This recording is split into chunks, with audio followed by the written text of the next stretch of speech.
Welcome to my channel science with nature. দেখো ছাত্রছাত্রী বন্ধুরা, আজকে যেটা আমরা আলোচনা করব সেটা হচ্ছে তাপ অধ্যায় থেকে প্রশ্নের মান 1, প্রতিটি প্রশ্নের মান হচ্ছে 1। আর এখানে 45টা প্রশ্ন থাকবে, 45টা প্রশ্ন এবং উত্তর সবগুলো আমরা আলোচনা করব। এর আগে এই অধ্যায় থেকে একটা শর্টস ভিডিও আপলোড করা হয়েছে, সেখানে 15টা প্রশ্ন ছিল 1 নম্বরের। সেটা তোমরা দেখেছো, অনেকে দেখেছি, এবং যারা দেখোনি তারা ভিডিওটা দেখে নিও। ভিডিওটা খুবই গুরুত্বপূর্ণ ভিডিও ছিল, ঠিক আছে? ভিডিওটা দেখে নিও। সেটা যদি না দেখে থাকো, আমি ভিডিওর আই বাটনে বা ভিডিওর শেষে প্লেলিস্ট আকারে মানে তোমাদের সেটা আমরা দিয়ে দেবো, ওটা দেখে নিতে পারো, ঠিক আছে? তাহলে চলো আজকে শুরু করা যাক কী কী প্রশ্ন আছে। আমি একটা কথা বলতে পারি যে এই যে প্রশ্নগুলো আছে একদম তোমাদের বইয়ের যে পুরো পরপর বইয়ের যে যখন পড়লে বইটা পড়ার পরে তো হয়তো কারো মনে হয় যে যদি একটু প্রশ্ন থাকতো তাহলে প্রশ্ন আর উত্তর একসঙ্গে আমরা করে নিতে পারতাম, তাই না? এরকম হয় না? সেই রকম বই পাই টু পাই একদম প্রথম থেকে শুরু করে শেষ পর্যন্ত অধ্যায়গুলো সেইভাবে প্রশ্নগুলো সাজানো, যেটা তোমাদের ক্ষেত্রে সুবিধা হবে। বইটা পড়ার পরে এটা যদি দেখো ভিডিওটা, তাহলে দেখবে তোমাদের পড়াটা অনেকটা আরও সুবিধা হবে, ভালোভাবে এগিয়ে যাবে, পরীক্ষার জন্য তো সুবিধা হবে। আর কনসেপ্টটাও ক্লিয়ার হয়ে যাবে। কনসেপ্ট যে জিনিসগুলো বুঝতে পারছো না সেগুলোর কনসেপ্টটা ক্লিয়ার হয়ে যাবে এই প্রশ্ন উত্তরের মাধ্যমে। সেগুলো তোমরা এখান থেকে ভিডিও থেকে পেয়ে যাবে। তাহলে চলো দেখো, প্রথম যে প্রশ্নটা আছে বলেছে তরল পদার্থ কঠিনে পরিণত হলে আয়তনে বাড়বে না কমবে? তরল পদার্থ যখন কঠিনে পরিণত হয় সাধারণত কী হয়? তরল পদার্থ কঠিনে পরিণত হলে কী হয়? আয়তনে কমে, ঠিক আছে? এটাই হচ্ছে ব্যাপার। তরল পদার্থ যখন কঠিনে পরিণত হয় আয়তনে কমে। এর ব্যতিক্রম আছে, সেটা পরে আলোচনা করছি। দেখো, তারপরে কঠিন পদার্থ তরলে পরিণত হলে আয়তনে বাড়ে না কমে? তাহলে সেটা হয় কী হবে? আয়তনে বাড়বে। ওটা যদি কমে তাহলে এটা বাড়বে। তরল থেকে কঠিনে গেলে কমবে, আর কঠিন থেকে তরলে গেলে বাড়বে। তার বিপরীতটাই তো হবে, এটাই তো নিয়ম। এবারে জল তো একটা তরল পদার্থ। জল কিন্তু যখন বরফে পরিণত হয়, মানে কঠিনে পরিণত যায়, তরলে যায়, তখন কিন্তু আয়তনে বাড়ে, সেটা কমে না। এই হচ্ছে ব্যতিক্রম, ঠিক আছে? আরও কিছু পদার্থ আছে যাদের এই ব্যতিক্রম দেখা যায়। জল বরফে পরিণত হলে আয়তনে বাড়ে, ঠিক আছে? এইটা। আর পরবর্তী যে প্রশ্নটা আছে বলছে জল ছাড়া দুটো পদার্থের উদাহরণ দাও যারা তরল অবস্থা থেকে কঠিনে গেলে কি হয়? আয়তনে বাড়ে। কঠিন পরিণত হওয়ার সময় আয়তনে বাড়ে। এই যেটা বলছিলাম বাড়বে, সেটা কি? সেটা আরও দুটো পদার্থ হলো ঢালাই লোহা, পিতল, ঠিক আছে? এরা হচ্ছে তোমার তরল থেকে কঠিনে গেলে আয়তনে এদের বাড়বে। এটা হচ্ছে সাধারণ নিয়মের ব্যতিক্রম, ঠিক আছে? সাধারণ নিয়ম কী হয়? কমে, আয়তন কমে। এবার দুটো পদার্থের উদাহরণ দাও যারা কঠিন থেকে তরলে পরিণত হলে আয়তনে কমে। কঠিন থেকে তরলে পরিণত হলে আয়তনে কমে। এটাও কঠিন থেকে তরলে পরিণত হলে আয়তনে কী হয়? বাড়ে। এটাও ব্যতিক্রম। সেই রকম উদাহরণ দুটো হলো বিসমাথ, অ্যান্টিমনি। বিসমাথ, অ্যান্টিমনি এরা হচ্ছে কঠিন থেকে যখন তরলে পরিণত হয় আয়তনে কমে যায়। এবারে কঠিনীভবনের পর পদার্থের ঘনত্ব সাধারণত বাড়ে না কমে? সাধারণত কী হয়? সাধারণত কঠিনীভবনের পর, যেহেতু কঠিনীভবনের পর মানে তরল থেকে কঠিনে যাচ্ছে, কঠিনে গেলে আমরা কী দেখেছি? তরল থেকে কঠিনে গেলে আয়তন কমে। আয়তন কমা মানে ঘনত্বটা বাড়বে। আয়তন কমলে ঘনত্ব বাড়বে। তাহলে কঠিনীভবনের পর সাধারণত কী হয়? পদার্থের ঘনত্ব বাড়ে। সাধারণ নিয়ম এটা, কিন্তু এর ব্যতিক্রম দেখা যায়, ঠিক আছে? এই যেমন জলের ক্ষেত্রে ব্যতিক্রম, এরকম ব্যতিক্রম আছে। কিন্তু সাধারণ নিয়মটা কি? কঠিন হওয়ার পর পদার্থের ঘনত্বটা বাড়বে। তার কারণ কি? যেহেতু আয়তনটা কমে তাই ঘনত্ব বাড়বে। কারণ ঘনত্ব সমান ভর বাই আয়তন, ঠিক আছে? আর আয়তন যদি কমে, ভরটা তো স্থির থাকে, আয়তন যদি কমে তাহলে ওটা বাড়বে, একটা কমলে একটা বাড়বে, এইটা ব্যাপার। এবার গলনের পর তাহলে কী হবে? গলনটা ঠিক উল্টো, মানে গলন মানে কি? কঠিন থেকে তরল হচ্ছে, কঠিন থেকে তরল হলে ঘনত্ব সাধারণত কমবে, তাহলে ঘনত্ব কমবে, ঠিক আছে? এটা। এবার কঠিন মোমের ঘনত্ব আর তরল মোমের ঘনত্বের মধ্যে কার ঘনত্বটা বেশি কম? বলছে কঠিন মোমের ঘনত্ব তরল মোমের ঘনত্বের তুলনায় বেশি না কম? কঠিন মোমের ঘনত্বটা হচ্ছে বেশি, ঠিক আছে? কঠিন মোমের ঘনত্বটা বেশি। তারপরে প্রশ্ন দেখো, তারপর বলছে বরফের ঘনত্ব জলের ঘনত্বের তুলনায় বেশি না কম? বরফের ঘনত্ব জলের ঘনত্বের তুলনায় বেশি না কম? এটা কিন্তু কম। বরফের ঘনত্ব জলের ঘনত্বের তুলনায় কম, ঠিক আছে? ওইটা কঠিন মোমের ঘনত্ব দেখলাম তরল মোমের ঘনত্বের তুলনায় বেশি, কিন্তু বরফের ঘনত্ব জলের ঘনত্বের তুলনায় কম। এবারে কি প্রশ্ন আছে যে তরল মোম কঠিন মোমে পরিণত হলে, তরল মোম যখন কঠিন মোমে পরিণত হয় তখন আয়তনে বাড়ে না কমে? তরল মোম কঠিনে পরিণত হলে কী হয় দেখো, আয়তনে কমে। তরল মোম যখন কঠিনে পরিণত হয়, এটা হচ্ছে সাধারণ নিয়ম। সাধারণ নিয়ম এইটা, তরল থেকে যখন কঠিনে যায় তখন কী হয়, আয়তনে বাড়ে। কঠিন থেকে তরলে গেলে আয়তনে কমে।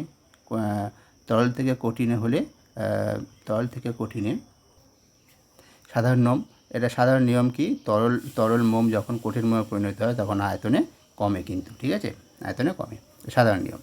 এবার জল বরফে পরিণত হলে, আয়তনে বাড়ে, এটা আমরা জানি। আর এই ঘটনার সুবিধা কী, এই ঘটনার একটা সুবিধাটা কি, যে শীতের দেশে বরফাবৃত সমুদ্র বা নদী বা অন্য কোনো জলাশয়ের মধ্যে জলচর প্রাণীরা বেঁচে থাকতে পারে, ঠিক আছে, বেঁচে থাকতে পারে।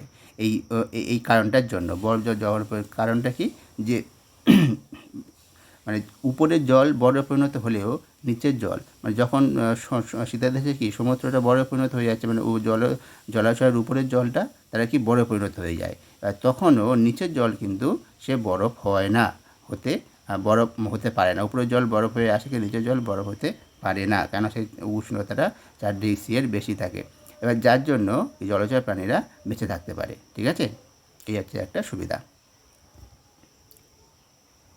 এবারে দেখো যে কোনো পদার্থের গলনাঙ্ক নির্ধারণ করার সময় চাপের উল্লেখ করা প্রয়োজন কেন? যখন আমরা গলনাঙ্ক নির্ধারণ করি তখন কিন্তু চাপ উল্লেখ করতে হয়। তার কারণটা কি দেখে নাও। কারণটা হলো, চাপ বাড়লে বা কমলে, মানে চাপের যদি পরিবর্তন হয় তার গলনাঙ্কও বদলে যায়, ঠিক আছে। এই কারণে চাপটা বলতেই হয়। যখন গলনাঙ্ক বলবো তখন চাপটা বলতে, মানে কোন চাপে এই গলনাঙ্কটা, ঠিক আছে। ধরো বরফের গলনাঙ্ক বলছি, ধরো যে 0°C, ঠিক আছে, 0°C, তাহলে বড় গলনাঙ্ক যদি 0°C হয় তাহলে চাপটা বলতে হবে কোন চাপে ওর গলনাঙ্ক 0°C। তা না হলে তুমি যদি 0°C বলো, আরেকজন মেপে দেখলো 0°Cতে হচ্ছে না, মানে অন্য চাপে মেপে দেখলো, তাহলে তখন ঠিক হচ্ছে না। তার মানে কি, বিভিন্ন চাপে বিভিন্ন রকম গলনাঙ্ক হয়, সেই জন্য গলনাঙ্ক বলার সময় চাপটা বলতেই হবে, অবশ্যই এটা মাস্ট। আর যদি কোনো জায়গায় দেখা যায় যে গলনাঙ্ক বলা আছে, চাপ বলা নেই, তাহলে তখন সেটা বুঝে নিতে হবে সেটা হলো স্বাভাবিক গলনাঙ্ক। কেননা স্বাভাবিক গলনাঙ্কের ক্ষেত্রে কি হয়, সেখানে প্রমাণ বায়ুমণ্ডলীয় চাপে যে গলনাঙ্কটা মাপা হয় সেটা হচ্ছে স্বাভাবিক গলনাঙ্ক, ঠিক আছে, এটা হচ্ছে ব্যাপার। সেটা পরে আসছি, দেখো এই যে প্রমাণ বায়ুমণ্ডলীয় চাপে পদার্থের গলনাঙ্ককে কী বলে, সেটাকে বলে স্বাভাবিক গলনাঙ্ক বা শুধু গলনাঙ্ক বলে, ঠিক আছে, তা সেটাকে বলে স্বাভাবিক গলনাঙ্ক। এই গলনাঙ্ক সময় কিন্তু তোমার যদি বলা না থাকে বইতে যে শুধু গলনাঙ্ক দেয়, তাহলে বুঝে নিতে হবে ওইটা প্রমাণ বায়ুমণ্ডলীয় চাপে মাপা হয়েছে, প্রমাণ বায়ুমণ্ডলীয় চাপ, ঠিক আছে, মানে 76 সেমি পারস্তম্ভের চাপ যেটা। এবার চাপ বাড়লে গলনাঙ্ক বেড়ে যায়। চাপ বাড়লে কী হয়, গলনাঙ্ক বেড়ে যায়। এমন দুটো পদার্থের নাম লেখো যাদের চাপ বাড়লে গলনাঙ্ক বেড়ে যায়, যেমন হচ্ছে মোম, সোনা, এদের গলনাঙ্ক বেড়ে যায় চাপ বাড়লে, ঠিক আছে। এবারে চাপ বাড়লে গলনাঙ্ক কমে যায় এমন দুটো পদার্থের নাম কি? এমন দুটো পদার্থ হলো বরফ, ঢালাই, লোহা। চাপ বাড়লে গলনাঙ্ক এদের কমে যায়, বরফ, ঢালাই, লোহা। এবার আসি, এক বায়ুমণ্ডলীয় চাপের সমান পরিমাণ চাপ যদি বাড়ানো হয় তাহলে গলনাঙ্ক কত কমে যায়?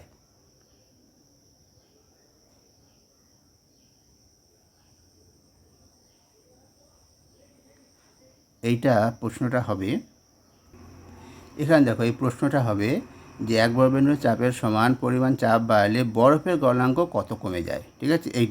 এই প্রশ্নটা বরফের গলনাঙ্কটা কতটা কমে, এটা শুধু গলনাঙ্ক বলা হয়েছে, কিন্তু বরফের গলনাঙ্কটা হবে প্রশ্নটা, ঠিক আছে। তো গলনাঙ্ক কতটা কমে যায়, প্রায় 0.000007°C, ঠিক আছে, এতটা কমে যায়। এক বায়ুমণ্ডলীয় চাপের পরিমাণ যদি চাপ প্রয়োগ করা হয়, চাপটা যদি বাড়ানো হয়, তাহলে বরফের গলনাঙ্কটা অতটা কমে যায়, ঠিক আছে। পরবর্তী প্রশ্ন দেখো, কোনো পদার্থের উপর চাপ বাড়ালে গলনাঙ্ক কমে যায়, ঠিক আছে। এর অর্থ কী? গলনাঙ্ক কমে যায়, এটার অর্থ কী? এটার অর্থ হচ্ছে যে পদার্থটি বেশি চাপে, চাপ বাড়াচ্ছে, মানে বেশি চাপে আগের চেয়ে কম উষ্ণতায় গলে।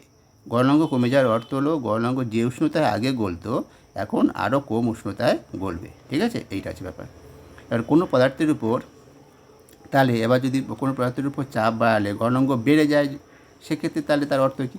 বেড়ে যায়, এর অর্থ হচ্ছে তাহলে আগের চেয়ে বেশি উষ্ণতায়, বেশি চাপে আগের চেয়ে বেশি উষ্ণতায় গলবে, এইটা হচ্ছে ব্যাপার।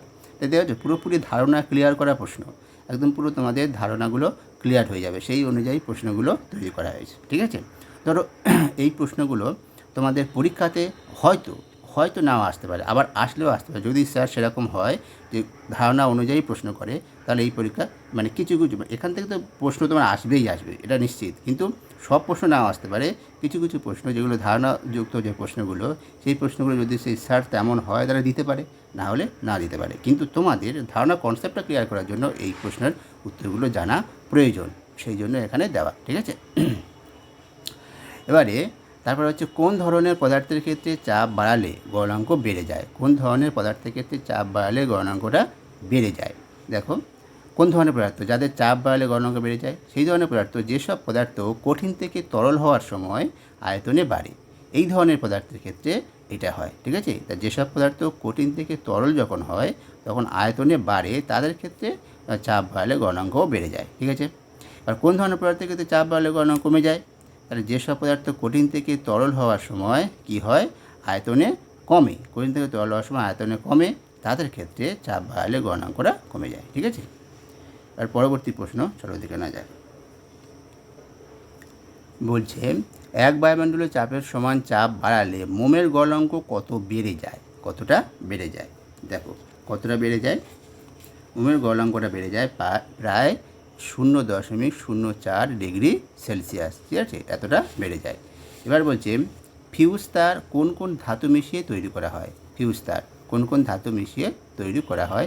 ফিউজ তার হচ্ছে সীসা ও টিন মিশিয়ে তাদের সংকর ধাতু দিয়ে ফিউজ তার তৈরি করা হয়। ঠিক আছে, এবার হচ্ছে বরফে নুন মেশালে বরফের গলনাঙ্ক বাড়ে না কমে। বরফে যদি নুন মেশানো হয় বরফের গলনাঙ্ক কিন্তু কমে যায়। ঠিক আছে, বরফে নুন মেশানো হলে গলনাঙ্কটা কমে যায়। আর বরফের সঙ্গে নুন মেশালে মিশ্রণের উষ্ণতা বাড়ে না কমে। মিশ্রণের উষ্ণতাও কমে যায়। ঠিক আছে, অনেকটা কমে যায়, মিশ্রণের উষ্ণতা কমে যায়। এবার বরফের গলনাঙ্ক কোন কোন বিষয়ের উপর, বরফ নয় পদার্থের গলনাঙ্ক, যে কোনো পদার্থের গলনাঙ্ক কোন কোন বিষয়ের উপর নির্ভর করে। দেখো পদার্থের, সেই পদার্থটার প্রকৃতিটা কী। ঠিক আছে, যেমন তোমার ধরো বরফের একরকম গলনাঙ্ক, তারপরে লোহার একরকম গলনাঙ্ক। ঠিক আছে, এইরকম সোনার একরকম গলনাঙ্ক। তাহলে সোনা বরফ এগুলো এদের প্রকৃতিটা আলাদা, তাহলে প্রকৃতিটার উপরে গলনাঙ্ক নির্ভর করে। আরেকটা নির্ভর করে কি, কোনো পদার্থের সঙ্গে অন্য কোনো পদার্থ মেশায়, যেমন বরফের সঙ্গে নুন মেশালে গলনাঙ্কটা কমে যায়, সেই রকম সেইগুলোকে কী বলা হয়, যেগুলো মিশিয়ে গলনাঙ্কটা কমে যায় সেগুলোকে বলা হয় অপদ্রব্য। এগুলোকে বলে অপদ্রব্য। তাহলে অপদ্রব্যের উপর নির্ভর করছে। তারপরে কি, চাপ, পদার্থের উপর চাপের উপর নির্ভর করে। এই বিষয়গুলোর উপর তাহলে গলনাঙ্ক নির্ভর করে। ঠিক আছে, এবার দেখো বরফের গলনের লিন তাপ কত। গলনের লিন তাপটা কত, বরফ গলনের লিন তাপ কত, সেটা হচ্ছে 80 ক্যালোরি পার গ্রাম। তারপরে বলছে জলের কঠিন ভবনের লিন তাপ কত। কঠিন ভবনের লিন তাপ হচ্ছে 80 ক্যালোরি পার গ্রাম। ঠিক আছে, বরফ গলনের লিন তাপ যা জলে করে, মানে বরফ গলন মানে কি, বরফ গলন মানে বরফ থেকে জল যখন হয় তখনও লিন তাপ মানে অত প্রয়োজন হয়। আর জল থেকে যখন কঠিন হয় তার উল্টোটা, জল থেকে যখন বরফ হয়ে যায় তখন এত নিষ্কাশন করতে হয়। ওটা মানে পরিমাণটা একই হলেও একটা হচ্ছে গ্রহণ করতে হচ্ছে তাপ, আর একটা বর্জন করতে হচ্ছে। বরফ থেকে যখন জল হচ্ছে তখন গ্রহণ করতে হয়, আর জল থেকে যখন বরফ হয় তখন সেটা কি বর্জন করতে হয়। বর্জন কতটা করতে হয়, 80 ক্যালোরি পার গ্রাম, প্রতি গ্রামে 80 ক্যালোরি তাপ বর্জন করতে হয়। এই হচ্ছে ব্যাপার। ঠিক আছে, এটাই। এবার হচ্ছে মনে রাখবে, মানে একটার থেকে আরেকটার বিপরীত যে অবস্থান্তর, তরল থেকে কঠিনে গেলে যতটা তাপ, আর কঠিন থেকে তরলে গেলে ঠিক অতটা তাপ, একটা গ্রহণ করতে হয় একটা বর্জন করতে হয়, কিন্তু তাপের পরিমাণটা সেম থাকে। ঠিক আছে, এটা মনে রাখবে। এবার তরলের উপরিতলের ড্যাশ বেশি হলে বাষ্পায়ন দ্রুত হয়। উপরিতলে কী বেশি হলে, ক্ষেত্রফল। উপরিতলে যদি ক্ষেত্রফল বেশি হয় তাহলে বাষ্পায়নটা দ্রুত হয়। তরলের উপর চাপ বাড়লে বাষ্পায়ন বাড়ে না কমে, বাষ্পায়নটা কিন্তু কমে যায়। তরলের উপর চাপ বাড়লে বাষ্পায়নটা কমে যায়। তবে বায়ুশূন্য স্থানে বাষ্পায়ন দ্রুত না ধীর গতিতে হয়। বায়ুশূন্য স্থানে কিন্তু বাষ্পায়নটা দ্রুত হয়, যেখানে বায়ু নেই, মানে বায়ুর চাপ নেই, সেই জন্য বাষ্পায়নটা দ্রুত হয়। এবারে বায়ু প্রবাহ হলে কিন্তু আলাদা জিনিস, সেটা পরে আসি। দেখো তরলের উপর বায়ু প্রবাহ হতে থাকলে কিন্তু বাষ্পায়নটা দ্রুত হয় না ধীরে হয়, তখন কিন্তু বাষ্পায়নটা দ্রুত হবে। বায়ু যদি চলাচল করে, বায়ু এমনি স্থির থাকলে তখন কিন্তু বাষ্পায়নটা ধীর গতিতে হবে, মানে কেন, তখন বায়ুর চাপ থাকবে। কিন্তু বায়ু যদি চলাচল করে, বায়ু প্রবাহ হতে থাকে, তখন কিন্তু আবার সেটা বাষ্পায়নটা দ্রুত হয়ে যাবে। ঠিক আছে, পরবর্তী প্রশ্ন, তরল ও পারিপার্শ্বিক বায়ুর উষ্ণতা তরল ও পারিপার্শ্বিক বায়ুর উষ্ণ, মানে তরল, যে তরলটা আমরা নিয়েছি, যার এটা মাপছি আর কি, সেই তরল এবং তার পারিপার্শ্বিক যে উষ্ণতা যদি বাড়ানো হয়, তাহলে বাষ্পায়নটা দ্রুত না ধীরে হবে। বাষ্পায়নটা কী হবে? দেখো, বাষ্পায়নটা কিন্তু দ্রুত হবে, বাষ্পায়নটাও দ্রুত হবে। তরলের উষ্ণতা যদি বাড়ানো হয় বা পারিপার্শ্বিক উষ্ণতা যদি বেড়ে যায়, তাহলে কিন্তু বাষ্পায়নটা দ্রুতই হবে। ঠিক আছে? বাষ্পায়ন বলতে কি? বাষ্পায়ন মানে দ্রুত বাষ্পীভূত হবে, জলটা বা কোনো তরলটা দ্রুত বাষ্পীভূত হয়ে যাবে। ঠিক আছে? তরল থেকে সে বাষ্পে পরিণত হয়ে যাবে। পরবর্তী প্রশ্ন দেখো, বাষ্পায়ন সবসময় বাষ্পায়ন বলছে সব উষ্ণতাতেই ঘটে, যে কোনো উষ্ণতা হোক না কেন সব উষ্ণতা ঘটে, সত্য না মিথ্যা? হ্যাঁ, এটা সত্য। তারপরে স্ফুটন তরলের সব অংশ থেকে হয়, তরলের সব যে কোনো অংশ থেকে স্ফুটন হতে পারে, এটা সত্য। ঠিক আছে? তারপরে স্ফুটন বলছে নিঃশব্দে হয় আর বাষ্পায়ন সশব্দে হয়, এটা কি সত্য? না, এটা সত্য নয়। স্ফুটন সশব্দে আর বাষ্পায়ন নিঃশব্দে হয়। ঠিক আছে?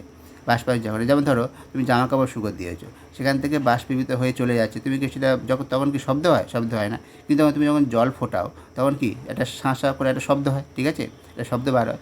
সেই জন্য স্ফুটনটা নিঃশব্দ হয় না, স্ফুটনটা সশব্দ হয় আর বাষ্পায়নটা নিঃশব্দ হয়। ঠিক আছে? এবার দেখো, জলের বাষ্পীভবনের লিনতাপটা কত? জল থেকে যখন বাষ্প হয়ে যায়, তখন সেই বাষ্পীভবনের লিনতাপটা কত? সেটা হলো 537 ক্যালোরি পার গ্রাম। এবার বলছে বাষ্পের ঘনীভবনের লিনতাপ কত?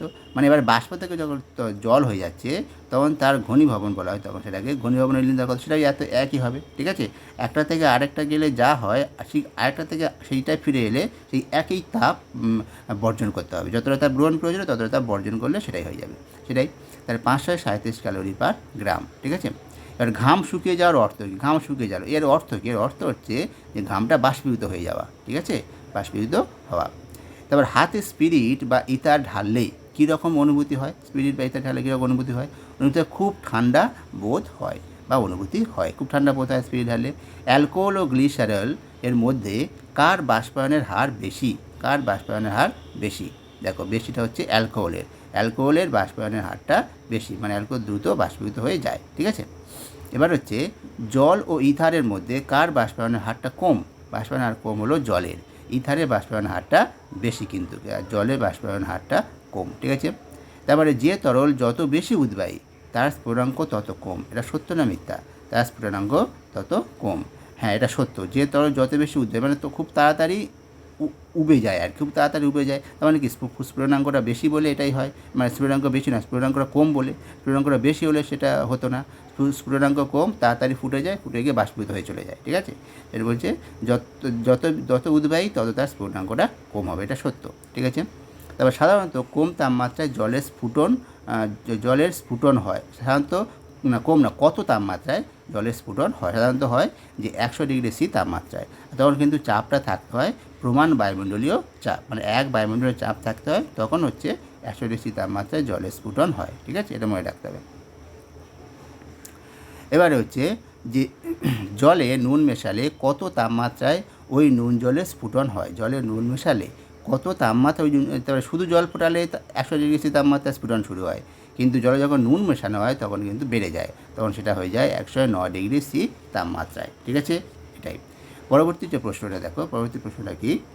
পরবর্তী প্রশ্ন হলো তরলের উপর চাপ বাড়ালে স্ফুটনাঙ্ক বাড়ে না কমে? তরলের উপর চাপ বাড়ালে, দেখো, চাপ বাড়ালে স্ফুটনাঙ্কটা বেড়ে যায়, তরলের উপর চাপ বাড়ালে স্ফুটনাঙ্কটা বাড়ে। ঠিক আছে? তরলে চাপ বাড়লে স্ফুটনাঙ্ক তার বেড়ে যায়, মানে বেশি উষ্ণতায় ফুটতে শুরু করে সে। ঠিক আছে? চাপ বাড়লে স্ফুটনাঙ্কটা বাড়ে, এটা মনে রাখবে। ঠিক আছে? এই ছিল 45টা প্রশ্ন। ঠিক আছে? এই ছিল তোমাদের 45টা প্রশ্ন। তোমাদের যদি ভালো লাগে তাহলে অবশ্যই লাইক করে আমাদেরকে একটু উৎসাহ দিও, আর শেয়ার করতে চাইলে করো, মানে যাদের প্রয়োজন। ঠিক আছে? সেটা তাদেরও তোমাদের দ্বারা তারা উপকার পেতে পারে। ঠিক আছে? আর যারা সাবস্ক্রাইব এখনও করোনি, সাবস্ক্রাইবটা করে নিও, আর যারা সাবস্ক্রাইব করেছো তাদেরকে শুভেচ্ছা জানাই, এই চ্যানেলে স্বাগত জানাই। ঠিক আছে? তাহলে আজকের এই পর্যন্ত। ভালো থেকো, ভালোভাবে পড়াশোনা করো। ঠিক আছে?